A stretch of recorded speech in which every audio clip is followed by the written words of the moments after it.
अभिनंदन है का आपके अपने चैनल अजब गजब संसार। दोस्तों, हम अपनी लाइफ में बहुत कुछ बनाते हैं, मकान भी बनाते हैं, और जिस मकान की रखवाली में हम रहते हैं वो मकान हम कभी साथ लेकर नहीं जाते। मृत्यु के बाद हमें सब कुछ यही छोड़ के जाना पड़ता है। इसी संदर्भ में मैं आपको एक प्रसंग सुनाने जा रही हूँ जिसका शीर्षक है पहरेदार। मैं कल अपनी पुरानी सोसाइटी जहाँ पहले मैं रहता था वहाँ गया था। वहाँ मैं जब भी जाता मेरी कोशिश होती कि अधिक से अधिक लोगों से मुलाकात हो जाए।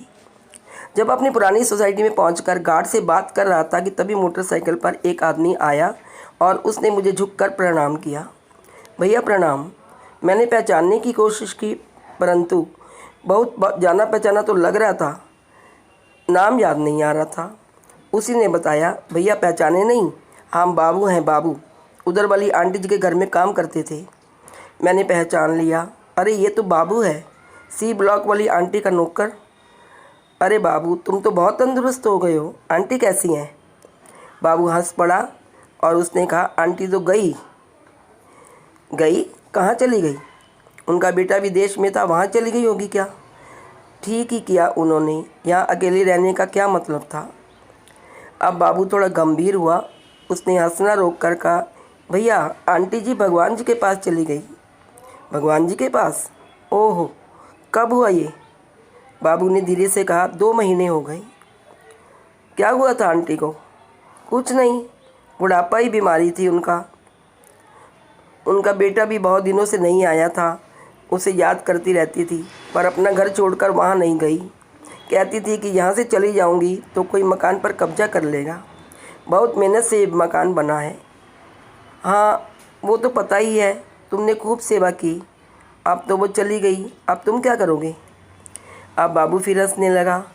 उसने कहा, मैं क्या करूँगा भैया, पहले अकेला था, अब गांव से फैमिली को ले आया हूँ। दोनों बच्चे और पत्नी यहीं रहते हैं मेरे साथ। यही मतलब उसी मकान में? जी भैया। आंटी के जाने के बाद उनका बेटा आया था, 1 हफ्ता रुक कर चले गए।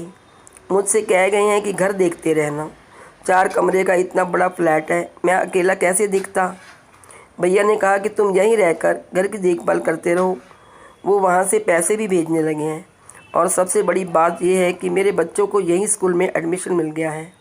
अब आराम से रहता हूँ, कुछ काम बाहर भी कर लेता हूँ। भैया सारा सामान भी छोड़ गए हैं, कह रहे थे कि दूर दूर विदेश ले जाने में कोई फ़ायदा नहीं। मैं हैरान था। बाबू पहले साइकिल से चलता था, आंटी थी तो उनकी देखभाल करता था, पर अब जब आंटी चली गई तो वो 4 कमरे के मकान में आराम से रह रहे हैं। आंटी अपने बेटे के पास नहीं गई कि कहीं कोई मकान पर कब्जा न कर ले। बेटा मकान नौकर को दे गया है, यह सोचकर कि वो रहेगा तो मकान बचा रहेगा। मुझे पता है मकान बहुत मेहनत से बनते हैं, पर ऐसी मेहनत किस काम की जिसके आप सिर्फ पहरेदारी बनकर रह जाएं। मकान के लिए आंटी बेटे के पास नहीं गई, मकान के लिए बेटा अपनी माँ को पास नहीं बुला पाया। सच कहें तो हम लोग मकान के पहरेदार ही हैं।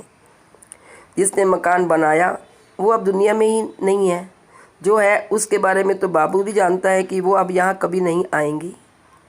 मैंने बाबू से पूछा कि तुमने भैया को तो बता दिया कि तुम्हारी फैमिली भी यहाँ आ गई है, इसमें बताने वाली क्या बात है भैया?